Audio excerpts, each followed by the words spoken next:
y lista de espera y con pacientes con obesidad en trasplante renal. ¿Y por qué con lista de espera? Porque en lista de espera encontramos a los pacientes con enfermedad renal crónica. Por eso es que lo mencioné. Paciente que entra a lista de espera es un paciente que ya se está muchas veces dializando y en pocas ocasiones todavía no. En otros países ya un paciente con enfermedad renal crónica estadio 4 ya le dan una serie de interconsultas para que pueda entrar a lista de espera y trasplantarse. En nuestro país no tanto es esa realidad. Por lo tanto, estos pacientes se están ya dializándose, hemodiálisis y diálisis peritoneal. ¿Y cómo puede afectar tanto al paciente que se dializa, al paciente también donante, porque donante renal, ¿no? Y al paciente que se ha trasplantado el obesidad? Vamos a verlo en las siguientes diapositivas. Este es el contenido de esta última parte. Tenemos lo que es la introducción, importancia y beneficios del trasplante, tipos de donantes para un trasplante renal, en qué va a afectar la obesidad al paciente que está en lista de espera. También lo hemos abordado en los temas anteriores, que es un paciente obeso con enfermedad renal, pero también cómo la obesidad va a afectar al donante, a esta persona que va a ofrecer, que va a dar su riñón a este paciente con enfermedad renal y la obesidad en pacientes post-trasplantados. ¿Qué va a pasar en ese riñón? ¿No?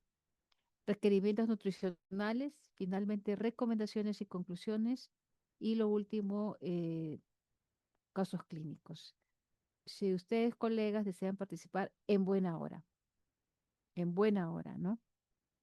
Me alegraría bastante. Pero igual se los voy a dejar los casos clínicos ahí dentro del material. Son casos clínicos sencillos, no hay mucha vuelta que darle. Vamos a hacer lo que son fórmulas de cálculo rápido. Para comenzar, diremos, ¿qué es un trasplante? ¿No? ¿Qué es trasplante? El trasplante es un procedimiento quirúrgico, es una cirugía de alta complejidad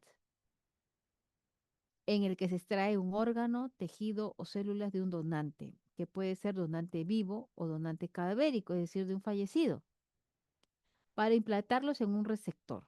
Este receptor, este procedimiento se realiza para reemplazar un órgano, tejido dañado o enfermo y restaurar su función en el cuerpo receptor. Es decir, por lo tanto, ¿a quiénes se le va a hacer un trasplante renal? A una persona con enfermedad renal crónica ya avanzada. No se lo va a hacer a una persona pues que esté con riñón sano, no tendría lógica, ¿no? Y ahora, ¿qué es un trasplante renal?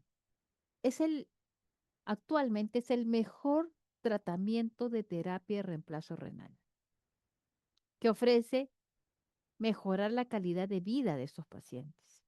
Muchos pacientes ingresan con esta ilusión, algún día me voy a trasplantar y voy a dejar la hemodiálisis, porque el tratamiento renal sustitutorio o de reemplazo, que es la hemodiálisis o diálisis peritoneal, entre comillas, es un tratamiento un poco esclavo, porque tienes que estar 3 veces por semana dependiendo de una máquina, que tienes que ir al hospital o a la clínica a realizártelo.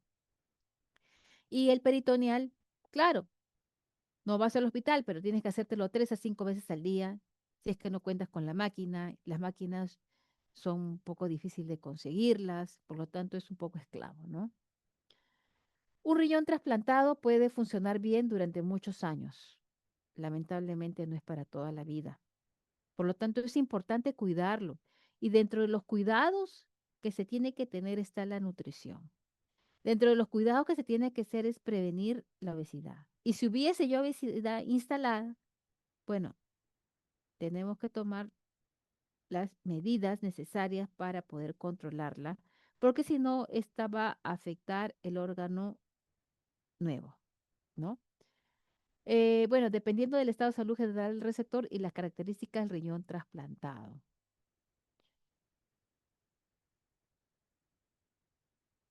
Si bien se han realizado trasplantes en otros hospitales que no están en la imagen, pero estos son, al parecer, los hospitales que realizan y tienen más experiencias exitosas en riñón. Y estoy hablando de riñón, ¿no? Porque hay que tener una logística adecuada para poder realizar esto.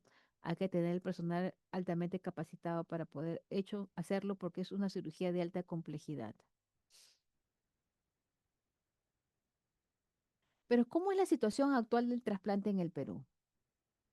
Lamentablemente estamos en época de las cavernas, por así decirlo, y entre comillas, porque la tasa de donación es muy baja. La tasa de donación es muy baja en nuestro país. Es terrible esta situación que ellos esperan. Un donante cadavérico y que sea compatible con uno. Eh, es, la situación se torna un poco mejor en el caso de los niños.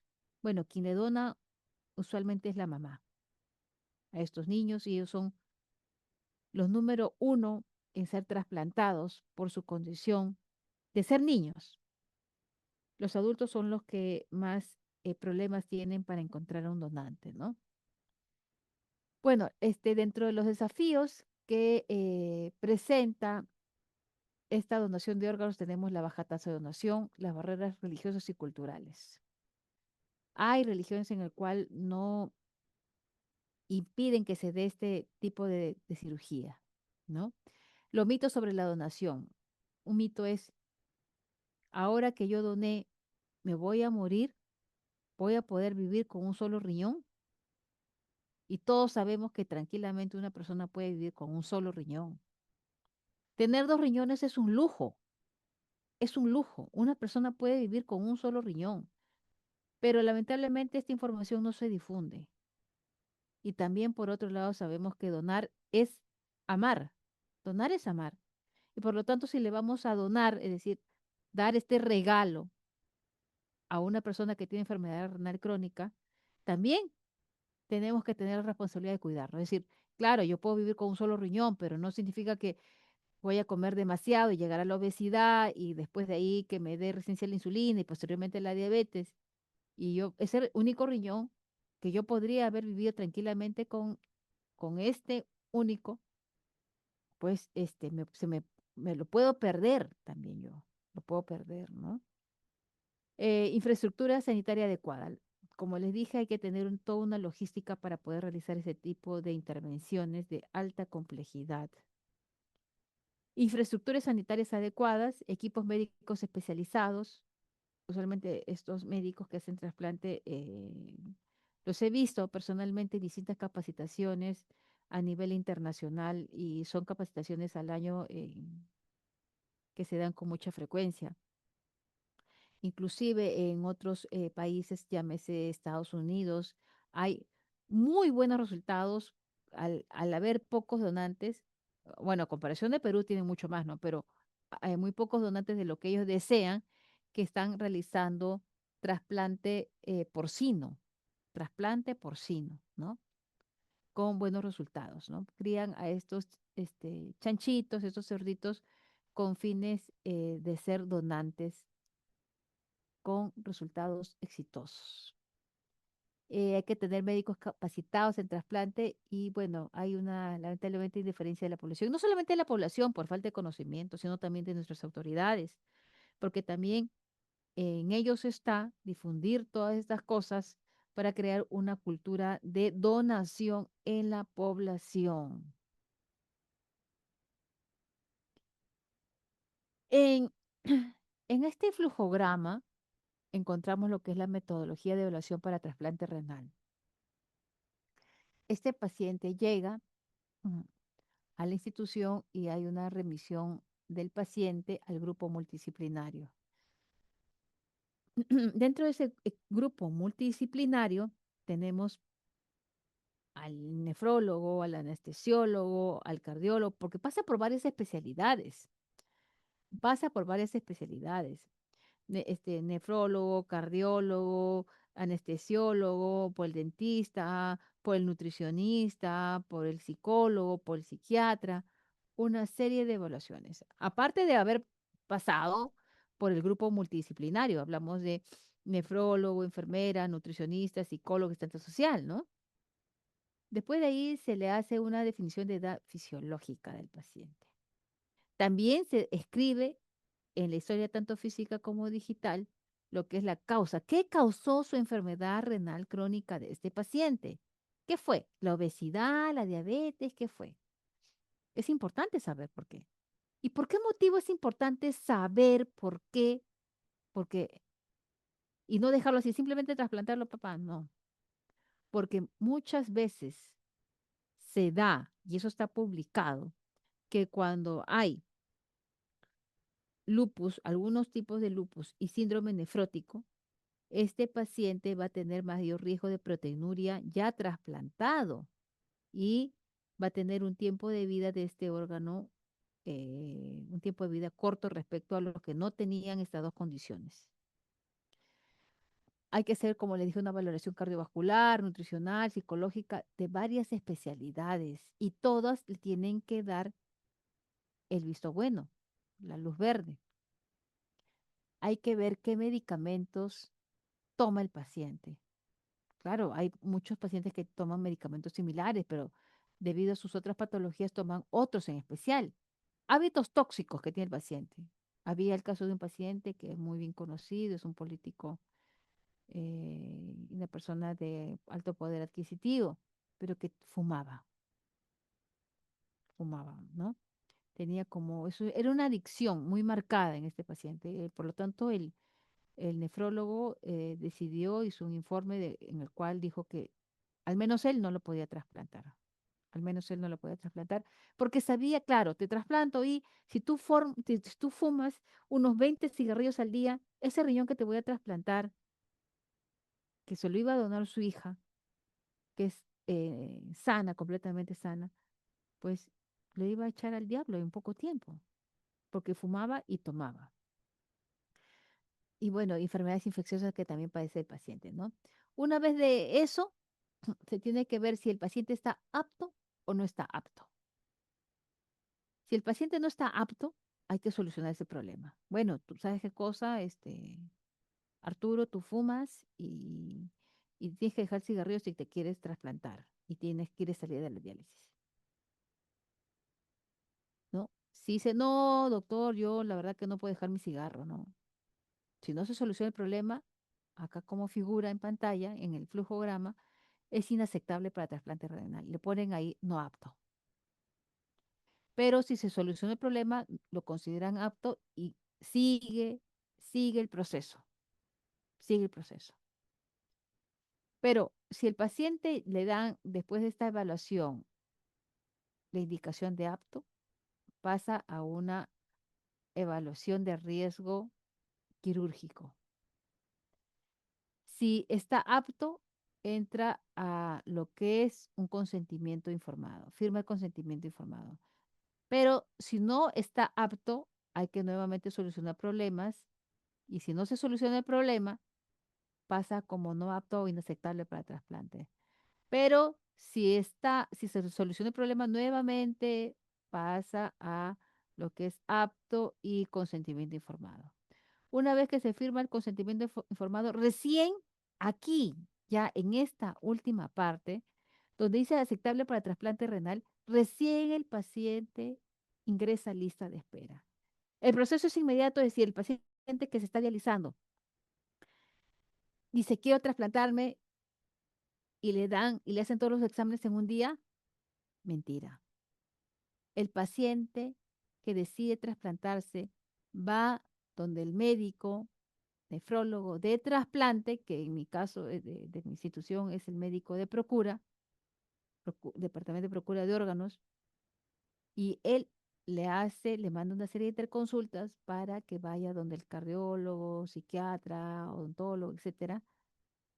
Y este proceso puede durar siquiera unos 6 a 8 meses. Y pues muchas veces puede durar más. Y hay que tener en cuenta que esos exámenes de apto de cada especialista, pues no son eternos, sino tienen una fecha de caducidad. Y como tienen una fecha de caducidad, a veces se les vencen estos exámenes y nuevamente tiene que sacarlos. Pero no solamente el paciente para ingresar a lista de espera, sino también, sobre todo en el donante vivo, como veremos en las siguientes diapositivas, también hay que hacerlo en el donante.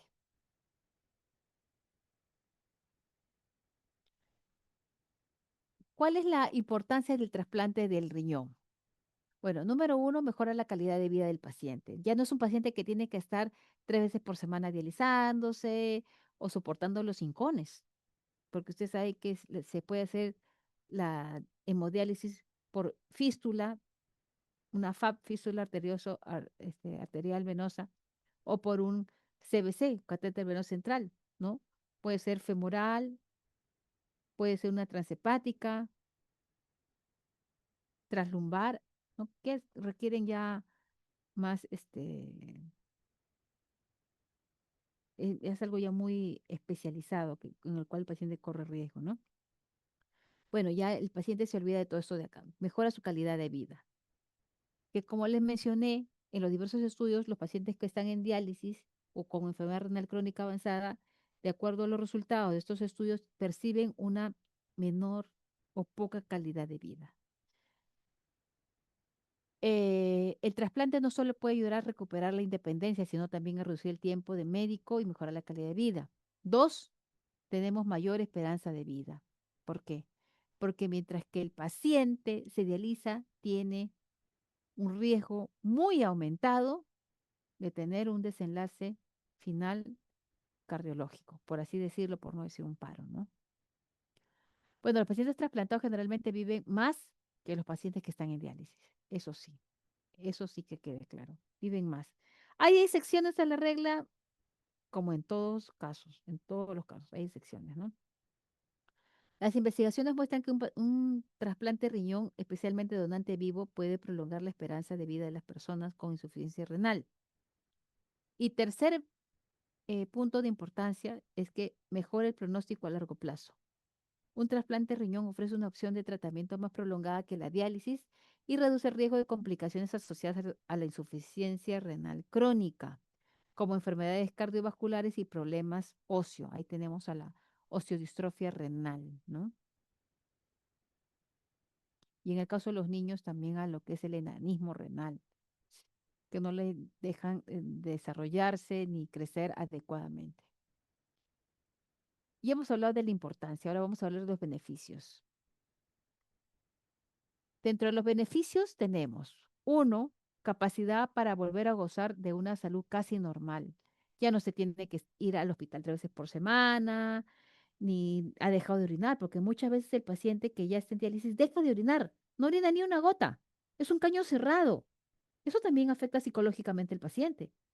El 70% de los pacientes que están en tratamiento de diálisis tienen diagnóstico, diagnóstico médico, o sea, de un psiquiatra, de ansiedad y depresión. Ansiedad y depresión. Es triste la realidad, ¿no?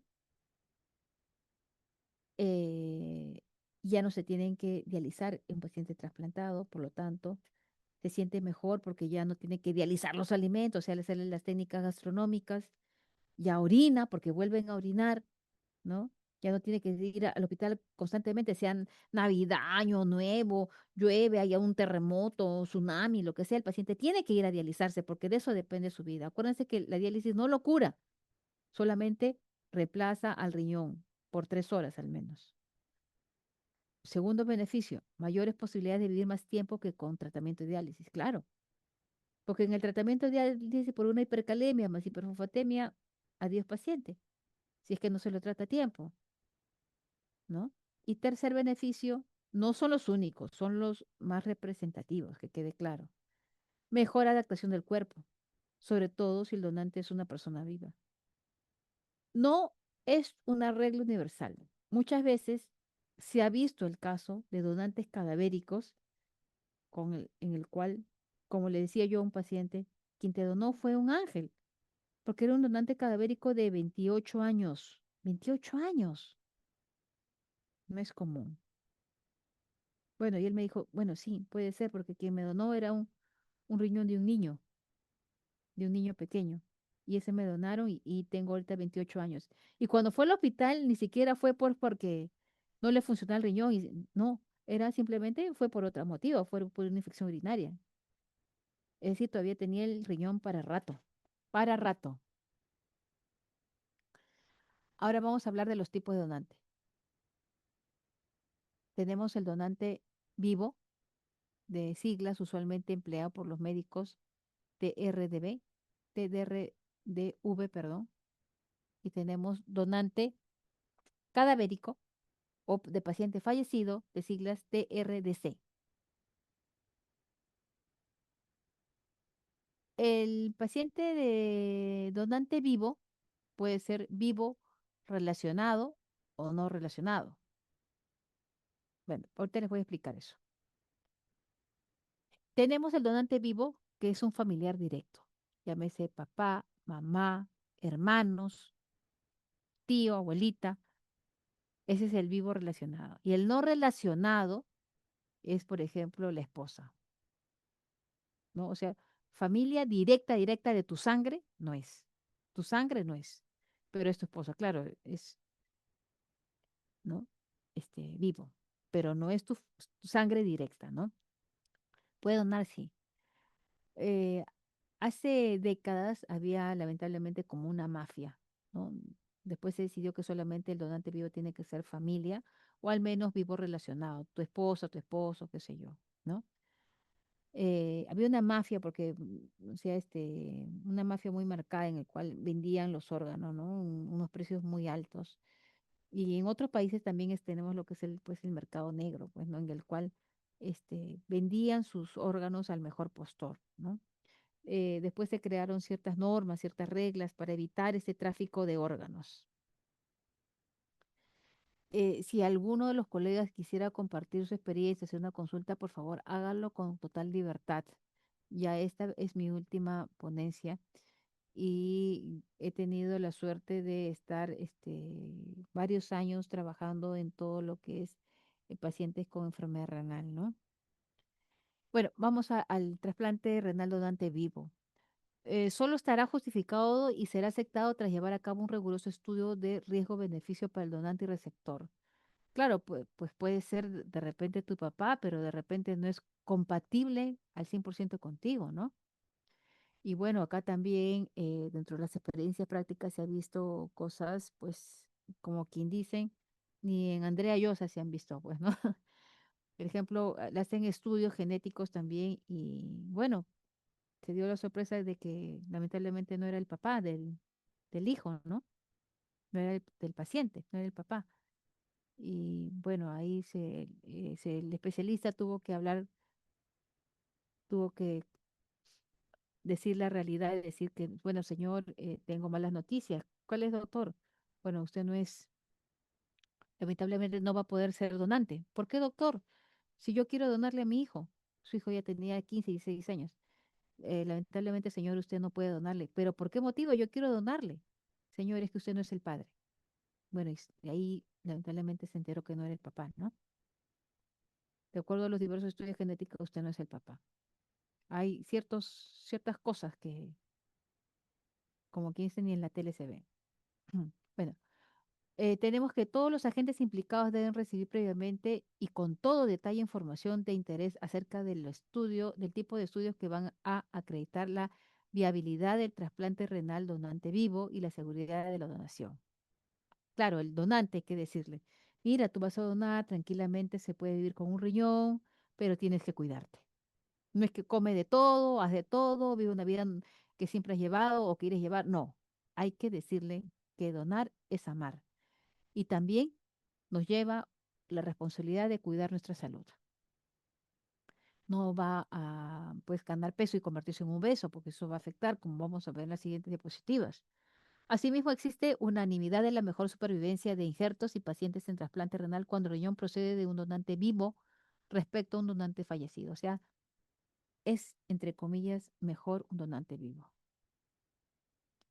Las razones son múltiples. Por ejemplo, el hecho de ser una intervención quirúrgica programada. En mi hospital todos los miércoles, en estos momentos, todos los miércoles están realizando trasplante donal vivo, vivo, ¿no? Y cadavérico puede ser en cualquier momento cuando llegue el donante, o sea, un fallecido, ¿no? El hecho de ser una intervención quirúrgica programada, como le digo, todos los miércoles, en el caso de mi hospital, ¿no?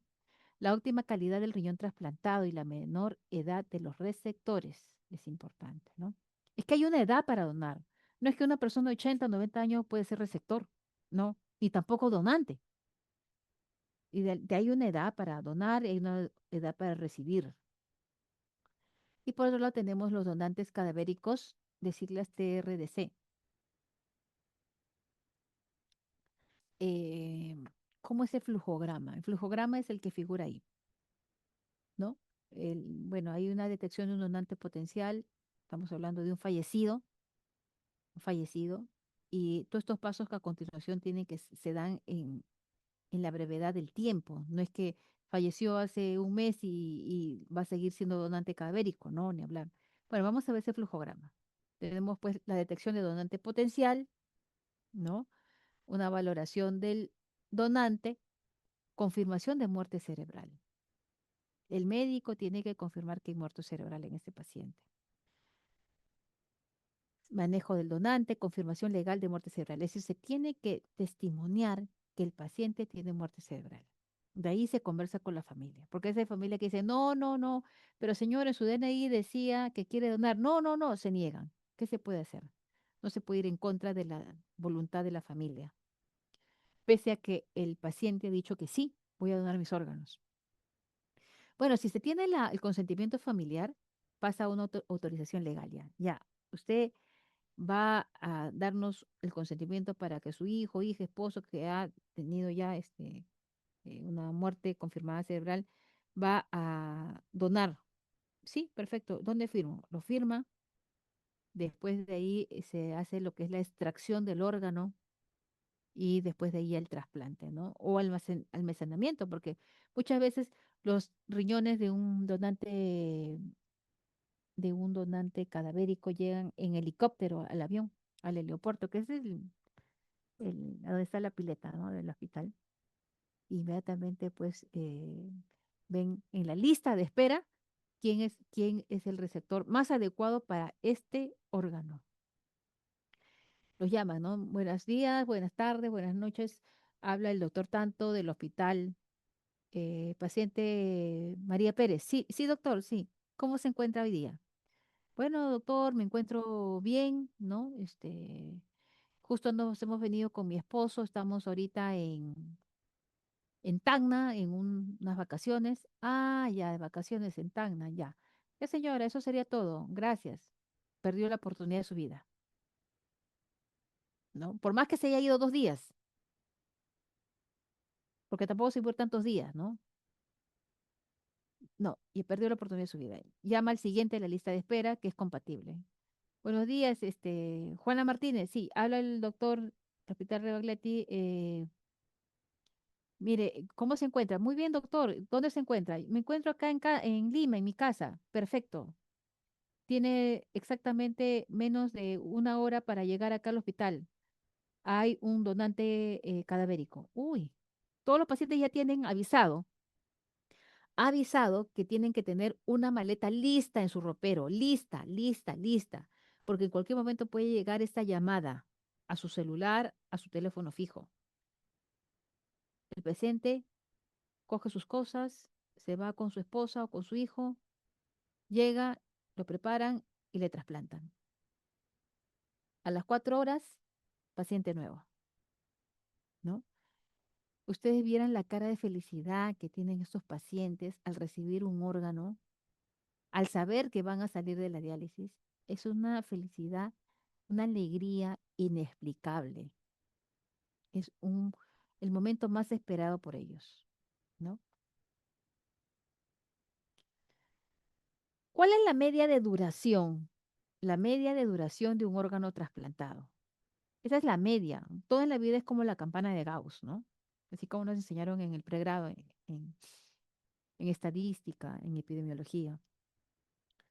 El tiempo medio de funcionamiento en un trasplante renal donante vivo, TRDV, es de 10 a 12 años. En el vivo es mejor, dura un poco más de tiempo. Esto es más menos, más menos. Hay pacientes donantes vivos que tenemos hasta de 25 años, imagínense. Escapa toda estadística.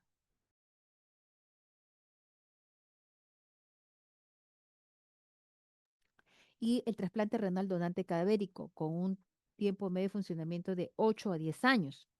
Todo es más menos, ¿no? Ahora vamos a ver. Pero ya, entonces el paciente, tenemos paciente que ingresa con su donante, pero es su mamita, su papito de esta paciente, María Martínez, pero lamentablemente el papito o la mamita que está muy motivado para donarle es obeso. Es obeso. ¿Qué va a pasar en este caso? Yo le quiero donar a mi hijito, a mi hijita, a mi esposo, pero soy obesa. ¿Qué va a pasar con estos pacientes? Bueno, la obesidad severa, más de un IMC 35, es una contraindicación. Ya está en los libros, está en los papeles, está en las guías. Es una contraindicación para donar. No puedes ser obeso y ser donante. No puedes, ya tu organismo está inflamado. Ya hemos revisado en las distintas ponencias con los diferentes ponentes, y dentro de ellos me incluyo yo, que hemos hablado y repetido toda la inflamación, toda la cascada de inflamación que va a producir la obesidad. Entonces, ¿cómo vas a poder ser donante si tú ya estás enferma también? Se supone que el que dona es una persona sana. Bueno, es una contraindicación para donar, al estar muy asociado a un mayor riesgo quirúrgico y desarrollo también de la enfermedad renal a largo plazo. O sea, esta persona obesa que quiere donar y que se quedaría con un solo riñón, bueno, también va a llegar a la diálisis. ¿Y quién le va a donar a ella? ¿Quién? Si en nuestro país tenemos una cultura de donación bajísima, con decirles que es quizá una de las más bajas de Latinoamérica, a diferencia de España, que nos lleva años luz en cultura de donación. Es quizá el país hispanohablante con mejor tasa de donación. Y refieren que el estado de Nebraska en Estados Unidos es el país, esto es como dato curioso, pues, ¿no? Es el país con tiempo de espera para ingresar a lista de espera, así se llama, tiempo de espera para ingresar a lista de espera con el menor tiempo posible. Recuerden que lista de espera es bien larga acá en la institución, ¿no? En nuestro país. Bueno, entonces, ¿cómo va a donar esta persona? Si es obesa, también ya tiene riesgo porque está haciendo una hiperfiltración. Y donar no, pues. Bueno, la obesidad entre 30 y 35 de IMC puede constituir también una contraindicación si se asocia a otros factores como la hipertensión, glucemia basal alterada o antecedentes familiares o también una microalbuminuria. En todo caso, debe advertirse de su posible mayor riesgo a largo plazo y orientarse al donante para que siga la máxima reducción de peso antes de la intervención y la mantenga, pues, indefinidamente mediante cambios en sus hábitos de alimentación.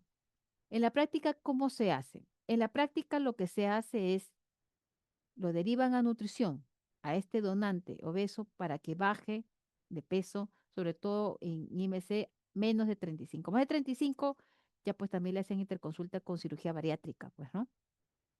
Porque el paciente, no, yo quiero donarle, pobrecita, mi hijita, no quiero que se siga deslizando, yo la veo sufrir, ¿no? Entonces, señora, baje de peso. Señora, tiene que ir donde el cirujano bariátrico, ¿no? Eso es obesidad del donante. Ahora vamos a ver obesidad en el receptor. Muchas personas tienen mejor apetito después de someterse a un trasplante, ¿no? Lo que puede provocar un aumento de peso no deseado. Esto es cuando ya se trasplantó el paciente. Pero, ¿qué pasa con el paciente receptor? Se ven pocos, pero hay pacientes receptores, estoy hablando del paciente que todavía está en diálisis, el paciente que está en diálisis, ¿no? Este, hay pocos, pero hay.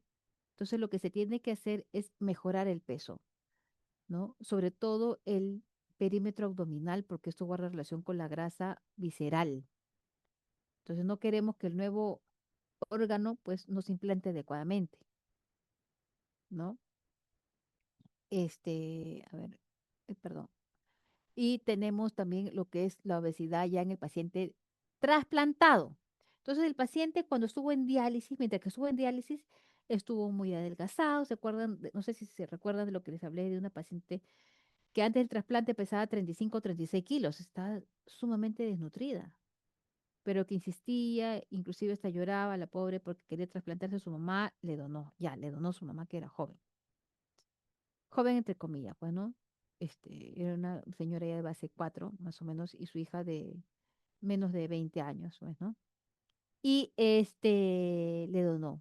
Al año, la paciente ya empezaba a 35, 36, vino con muchísimo más kilos de peso.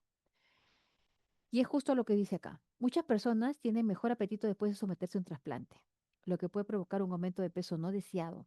Esta ganancia de peso bruscas, ¿no? Es importante comer porciones adecuadas para controlar el peso y el azúcar en sangre. Limitar los alimentos de alto contenido calórico, como dulces, pasteles u otros alimentos ricos en grasa o azúcar. ¿Qué pasa? Es que muchas veces el paciente se trasplanta y por ahí un personal de salud, dentro de ellos los médicos, le dijeron, pues, come de todo, come de todo, ya puedes comer todo, todo, pero ¿a qué se entiende todo? ¿A qué se entiende por todo? Todo dentro de lo saludable sería. Porque el paciente, uff, Dios mío, tengo el caso de un paciente trasplantado que escuchó así literalmente y lo hizo literalmente, come de todo. Y como años no tomaba jugo de naranja, años, empezó a tomar todos los días 1 litro de jugo de naranja. El paciente desarrolló lo que le llaman NODAT, que es la diabetes del trasplantado. Y al final se convirtió en diabético. De lo que no era, se convirtió en diabético, afectando su riñón trasplantado y disminuyendo el tiempo de vida de este órgano. Hay que limitar los alimentos con alto contenido calórico, como dulces, pasteles, limitar, ¿no? Y otros alimentos ricos en grasa, azúcar. Puede ayudar a controlar las calorías comiendo alimentos ricos en fibra, verduras, frutas, carne magra, aves de corral sin piel, pescado, productos lácteos sin grasa, como leche descremada, bebidas sin azúcar como agua, té sin azúcar, café o leche. Y acá también hay un punto bien importante.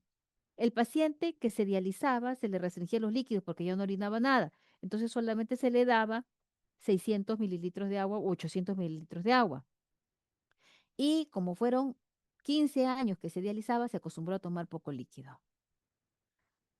Uy, pero ahora ya es trasplantado y se olvida que ya tiene que tomar agua libre.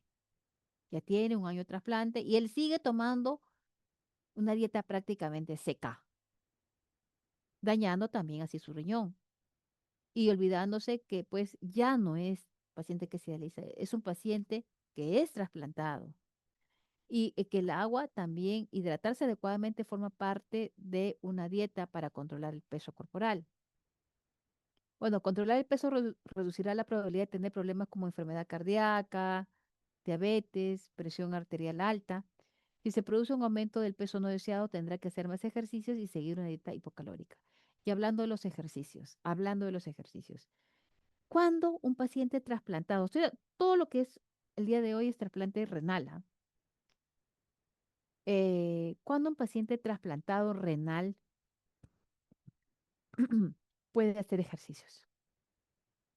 Bueno, al alta, el paciente por lógica puede caminar, hacer sus caminatas diarias, eso sí, pero hacer ejercicio propiamente dicho, no dicho actividad física, dicho ejercicio, es a partir de los 6 meses.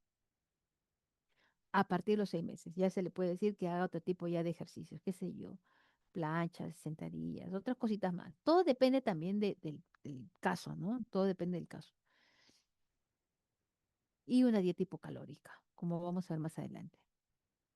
Estos pacientes pues trasplantados necesitan tomar una serie de medicamentos, ¿no? Para prevenir el rechazo del nuevo riñón que pueden afectar su dieta.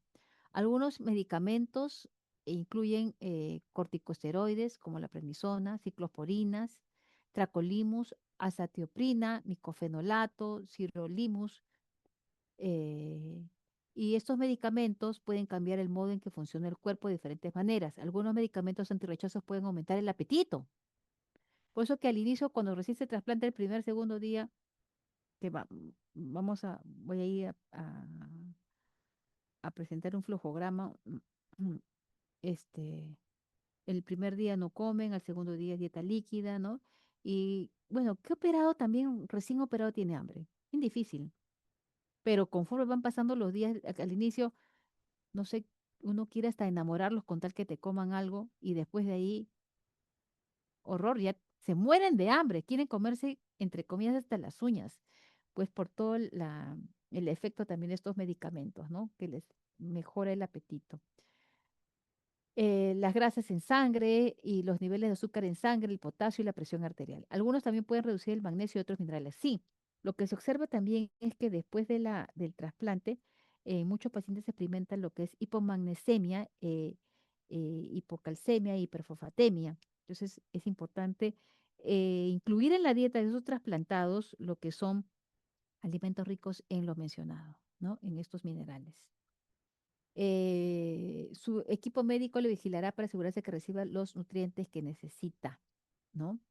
Es importante darle una dieta balanceada y hay que considerar que también es importante lo que es tener, tener cuidados en la preparación de los alimentos. La higiene, la asepsia es bien importante porque como su mismo nombre dice, van a estar en un tratamiento inmunosupresor.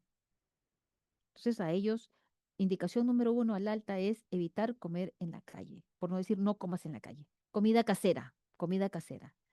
Y en el hospital, mientras que esté hospitalizado, darle alimentos cocidos, evitando dar cosas crudas, ensaladas crudas, eh, tanto en el después como cuando va a casa el paciente, ¿no?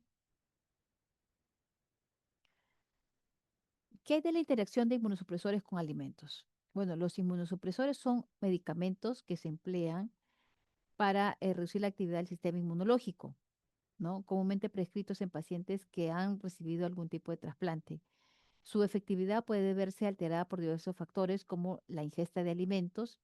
Es recomendable que algunos inmunosupresores se tomen con alimentos para mejorar su absorción y minimizar efectos adversos gastrointestinales. Sin embargo, hay ciertos casos en el cual la comida interfiere negativamente en el qué, en la farmacodinamia, en la farmacodinamia. Por lo tanto, tienen que tomarse como mínimo de 30 o idealmente una hora, o bien antes o bien después de sus alimentos.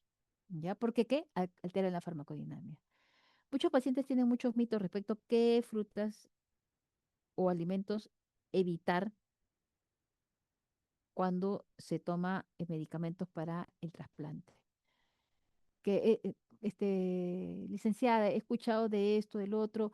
Hay un TikToker, hay un YouTuber, porque ahora estamos en la moda de los TikTokeros y de los YouTubers. Inclusive hay personas que no son nutricionistas, ni siquiera pues saben algo de nutrición y lo están recomendando, ¿no? Que no comas esto, que no comas lo otro. Pero lo que sí se sabe que es que la toronja tiene un compuesto que inhibe la enzima mencionada, la ZYP3A4 en el intestino, que puede afectar la concentración de los medicamentos. Así que eso está como alimento que se debe evitar. Con lo que respecta al tiempo de ingesta, ya les había adelantado y tiene que ser como mínimo media hora, idealmente es una hora y muchos licenciados en enfermería también lo recomiendan, al menos una hora después de tomar sus medicamentos.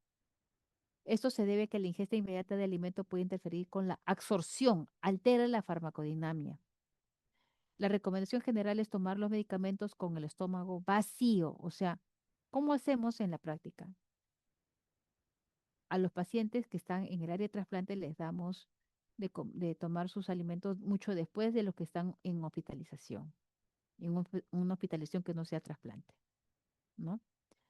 El uso de inmunosupresores también se ha asociado con el aumento de niveles de glucosa y lípidos en algunos pacientes, va a afectarlos. Esto es relevante para el manejo del paciente, ya que puede requerir ajustes en la dieta o en el tratamiento para evitar complicaciones metabólicas.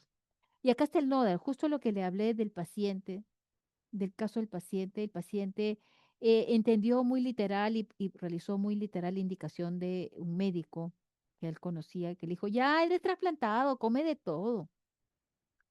Y él, en lugar de consultar, bueno, tampoco era de Lima, era de provincia, pues comió de todo. ¿Y qué era lo que extrañaba? Porque me dijo, hasta me soñaba, licenciada, un litro de jugo de naranja. Pero era un litro, boludo, ¿por qué tu exageración? Y aparte, jugo, ¿por qué no lo comías? No es que yo extrañaba, hasta me soñaba que tomaba mi jugo de naranja. Y desarrolló lo que es el NODAT, que es la diabetes del trasplantado, ¿no? Que ocurre después del trasplante de un órgano como el riñón y que es la aparición de la diabetes que cumple con criterios establecidos por la ADA en un paciente receptor de trasplante que está bajo tratamiento inmunosupresor. Esta incidencia de este NODA varía entre un 4 y 25% de receptores de trasplante, ¿no? El manejo del NODAT se basa en dos pilares, la individualización de la terapia inmunosupresora y el manejo tanto farmacológico como no farmacológico de la glucosa en sangre. Vamos al requerimiento, pero también en la siguiente diapositiva, si no me equivoco, un ratito, a ver si acá está. También tengo los requerimientos del paciente. Yo creo que con el que sigue se va a ver mucho mejor. Acá hay mucha letra. Acá está más organizado. Tenemos dos etapas del trasplante y esto va a interferir con lo que respecta al cálculo de requerimientos, que son parecidos más no iguales, más no iguales. En algunas literaturas hablan de 2 meses, otros puede ser de 3 meses. ¿Y esto de qué va a depender? Va a depender de la respuesta del riñón trasplantado, porque todos no tienen la misma capacidad de respuesta. Inclusive hay casos aislados de pacientes que se trasplantan y por una semana se tienen que dializar, porque hay un retraso en la respuesta de este órgano. Y les comentaré un dato bien importante. ¿Qué cosas podrían causar una respuesta lenta de este riñón nuevo? Dentro de ellos tenemos la obesidad o también la desnutrición. Pero hablando de ese tema, hablando de este curso, es la obesidad. Bueno, entonces vamos a dejarlo para no crear tanta confusión en 2 meses. En el post-trasplante inmediato, que estamos hablando de un aproximado de 2 meses, el cálculo de requerimiento es el siguiente. Energía de 30 a 35 kilocalorías por kilo de peso seco por día y proteínas de 1,3 gramos por kilo de peso seco por día y grasas 30% del valor calórico total y carbohidratos que va en el rango de 50 a 70, tienen que ser de preferencia complejos porque es importante no solamente el macronutriente y el porcentaje, sino la calidad de la proteína, la calidad de la grasa, la calidad del carbohidrato. Es importante. Líquidos, al inicio, estamos hablando de las primeras semanas, el paciente trasplantado, recién trasplantado, está edematizado todavía, está hinchado, ¿no? Como la mayoría de los operados, ¿no? Entonces, los líquidos podría ser 1 mililitro por kilo de peso seco más diuresis, ¿no? Pero después de ahí, el paciente ya vuelve a su peso seco que tenía y el volumen es libre, ¿no? Entonces, hay que tener mucho cuidado al momento de realizar los cálculos y las indicaciones a los pacientes. Porque también si le restringimos mucho y de repente el paciente no lo amerita, estamos entorpeciendo la función del nuevo riñón, entorpeciendo la función del nuevo riñón, porque a veces ha habido casos de pacientes que recién trasplantados que orinan en un día 5.000. Entonces, y que le demos dando poquito líquido. Estamos dañándole su riñón, un riñón nuevo, por el cual él ha luchado mucho. Bueno, sodio restringido en caso de edemas o hipertensión, calcio que va de 1.000 a 1.500 miligramos por día, Fósforo y magnesio según la RDA. Acuérdense que se puede dar lo que es hipofosfatemia, hipomagnesemia, ¿no? Entonces hay que más bien darle alimentos ricos en fósforo y magnesio. Estamos hablando de fósforo orgánico, pues, ¿no? Ya. ¿Y qué hay de los 2 meses siguientes? Estamos hablando de post-trasplante mediato, en el cual la energía ya varía de 25 a 30, las proteínas de 0,81 es una norma proteica. Al inicio sí es 1,3, ¿no? Pero después de ahí baja una norma proteica. ¿Por qué? Porque al inicio hay que reparar tejido pues, debido al trasplante, ¿no? Grasas, al igual que en el post-trasplante inmediato, 30%, carbohidratos de 45 50 ya va bajando, ¿no? Líquidos libres, sodio, calcio, fósforo y magnesio van a ser de acuerdo al RDA, al RDA. Vamos a concluir esta parte que es bien interesante, ¿no? Uno, la obesidad mórbida es una contraindicación para ser donante, porque ya hemos dicho que nadie puede ser donante si es obeso, porque el obeso ya tiene también una hiperfiltración. Y una hiperfiltración es sinónimo de tener ya un daño renal. Pero ojo, acá yo quiero aclarar, no solamente es obesidad mórbida, la obesidad en general, sea uno, 2 o 3 o clase uno, 2 y 3. Conclusión número 2. ¿Hay probabilidades de ganancia de peso en el post-trasplante? Sí, hay probabilidades de ganancia de peso debido a múltiples factores. El paciente está más contento, o sea, parte psicológica, que ya no se va a dializar. Punto número 2, por la misma medicina. Punto número 3, porque ya no hay tantas restricciones. Entonces, todo eso lo lleva a una ganancia de peso. Hay que controlar, por eso el monitoreo. Tú te trasplantas, te damos tu dieta, al alta te doy tu guía o plan de alimentación y te cito mensualmente o cada 2 meses, dependiendo del protocolo de mi institución, para irte chequeando, haciéndote una evaluación, ¿no? Nu- Conclusión número 3. Es necesario mantener una alimentación balanceada en el antes y después del trasplante para evitar complicaciones propias de la enfermedad, la obesidad, ¿no? Sí. Recomendación 3. Perdón, recomendación. Tenemos dos. No son las únicas, pero consideré quizá las más importantes. Uno, es importante realizar una evaluación nutricional completa en los pacientes en lista de espera. No llega el paciente, licenciada, buenas tardes, señor Martínez.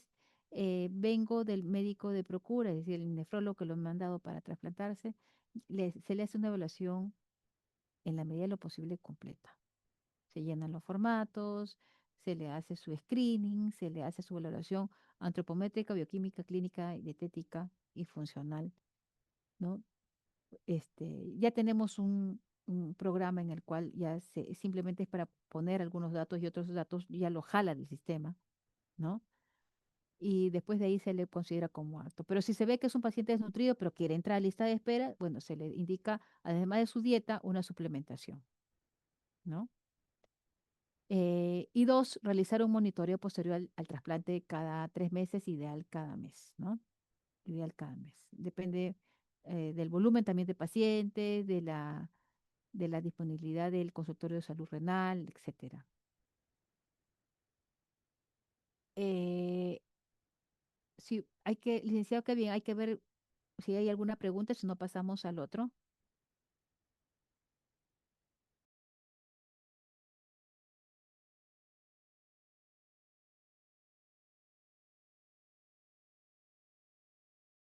Si hubiese alguna pregunta, colegas, vamos a esperar un minuto, si no pasamos a lo siguiente. Sí, claro, no hay problema.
Ya, vamos a continuar. Es algo breve, simplemente para que lo tengan, lo pueden también realizar en su casa, ¿no? Para poder verificar los resultados. Muy sencillo, no es nada complejo, simplemente como una parte complementaria a lo ya expuesto, ¿no? Este es el caso de un paciente con obesidad y enfermedad renal crónica, estadio 4. Acuérdense que la enfermedad renal crónica tiene 5 estadios. Paciente varón de 58 años, pesa 80 kilos y talla 1,60 m. Entonces estamos hablando con IMC mayor de 30, ¿no? Corríjame, por favor, si me estoy confundiendo. Estamos hablando de un paciente entonces obeso con una enfermedad renal crónica. Lo que se tiene que hacer es determinar sus requerimientos de energía, proteína, grasas, carbohidratos, fibra y líquidos. Por otro lado, tenemos al paciente con hemodiálisis y está en terapia de reemplazo renal, ¿no? Es decir, un estadio ya 5. Nadie se dializa con estadio 3, ¿no? Ni estadio 2. Es un estadio ya 5, salvo que sea un AQI en apoyo, pero ese no, ese es una RC5 en diálisis. Es el mismo paciente, con los mismos datos, varón, 58 años, 80 kilos, talla 1,60 m. 80 kilos es el peso seco, por lo tanto su IMC también es más de 30, en el cual tenemos que determinar lo mismo, la energía, proteínas, grasas y carbohidratos. Además de eso, los líquidos. Vamos a la siguiente diapositiva. Eh, si estamos hablando que el paciente tiene 1,60 m, entonces 1,60 m al cuadrado, como usted ya sabe, 2,56, 80 entre 2,56. Este paciente tiene un IMC y es un adulto menor de 60 de 31,25. Por lo tanto, confirmamos que es una obesidad. Además de eso, a este paciente se le puede medir un perímetro abdominal para poder determinar la obesidad visceral, la obesidad que es la más dañina, que puede estar afectando o produciendo un riñón graso que empeora la condición de enfermedad renal crónica y puede llevarlo a un estadio 5. Primero estamos con el ERCA 4. De ahí le calculamos el peso corregido. La fórmula ya lo mostré, que es igual a peso ideal más peso actual menos peso ideal por 0,25, en el cual me salió un peso corregido de este caso en particular, de 63 kilos. Porque tengo que trabajar en obesos con peso corregido, como ya lo he mencionado en repetidas ocasiones, para hallar los requerimientos de energía en este paciente con 63 kilos de peso corregido, con ERCA 4 y obesidad, me sale 1890. Las proteínas, habíamos dicho que si bien las guías hablan de 0,55, pero una opción prudente era el 0,8.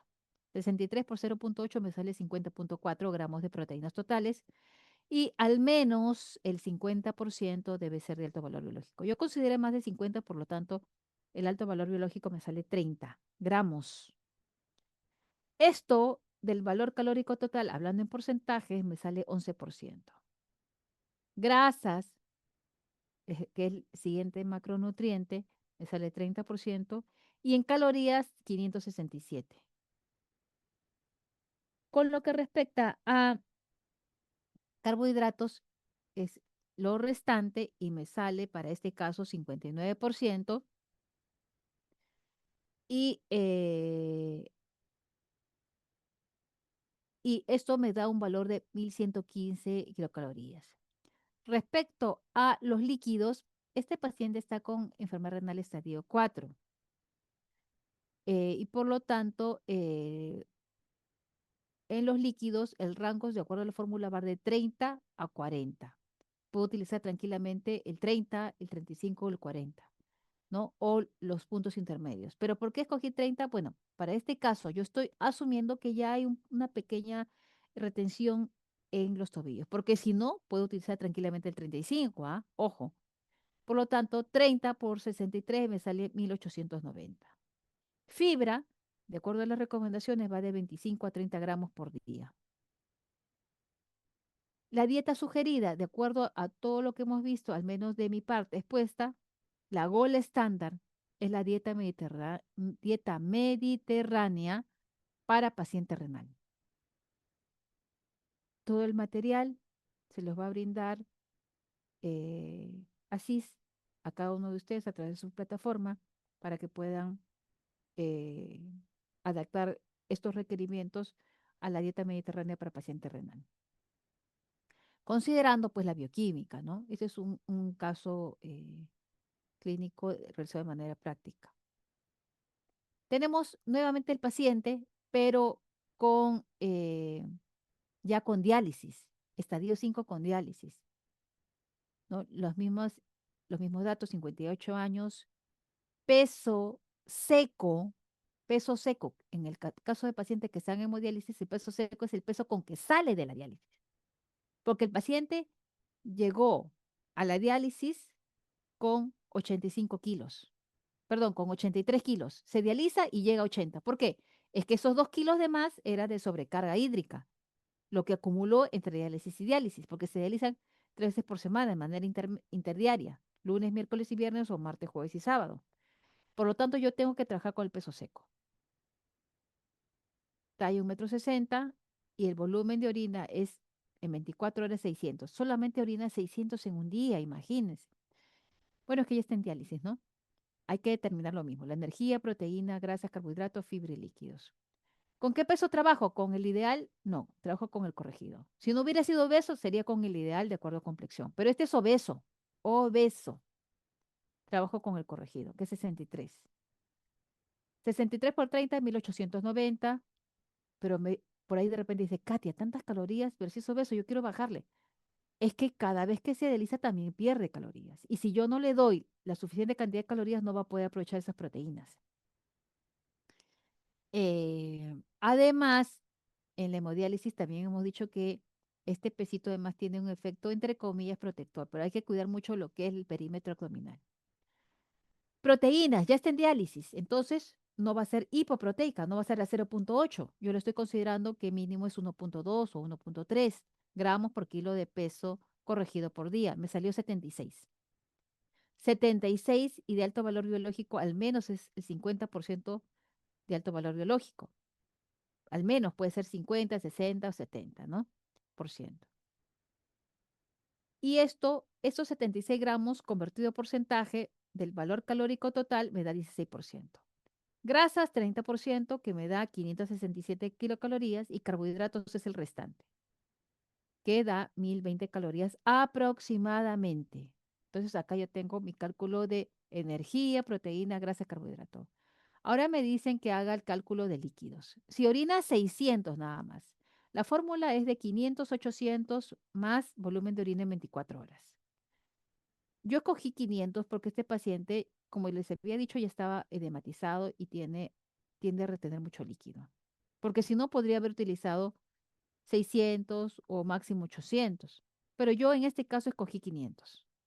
Recuerden que la fórmula va de 500 a 800 más volumen de orina en 24 horas. Bueno, yo escogí 500. 500 más 600, que es el volumen de orina en 24 horas, me dio 1100.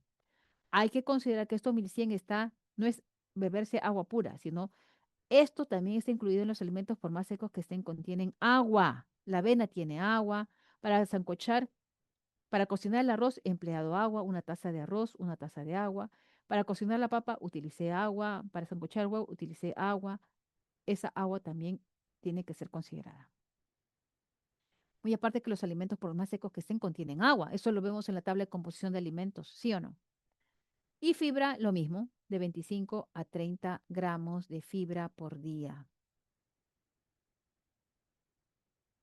Bueno, muchas gracias por su atención y si me lo permite, licenciado Kevin, quisiera dar unas palabras. No sé si el tiempo nos da. Claro que sí. Bueno, quería decirle yo, Magíster Katia, que ha sido una ponencia interesante, sobre todo porque incluso he aprendido de lo que es la nutrición, de lo las causas de la obesidad y cómo prevenir sobre todo, ¿no? Los diferentes métodos que hay no son solo, bueno, para no entrar mucho, no andar mucho en el tema, no tan solo es hacer dieta por hacer dieta, sino seguir un régimen. Pero muchas gracias por ello. Bueno, adelante con las últimas palabras, por favor, desde a los participantes y a mí. Gracias, licenciado Kevin. Bueno, apreciados participantes del curso, el día de hoy he terminado lo que es mi participación y este curso nos ha retado y nos ha enriquecido aprendiendo acerca de la nutrición, pues en mi caso, de la nutrición en la obesidad y la enfermedad renal, que es un tema muy importante, el cual tengo una especialidad.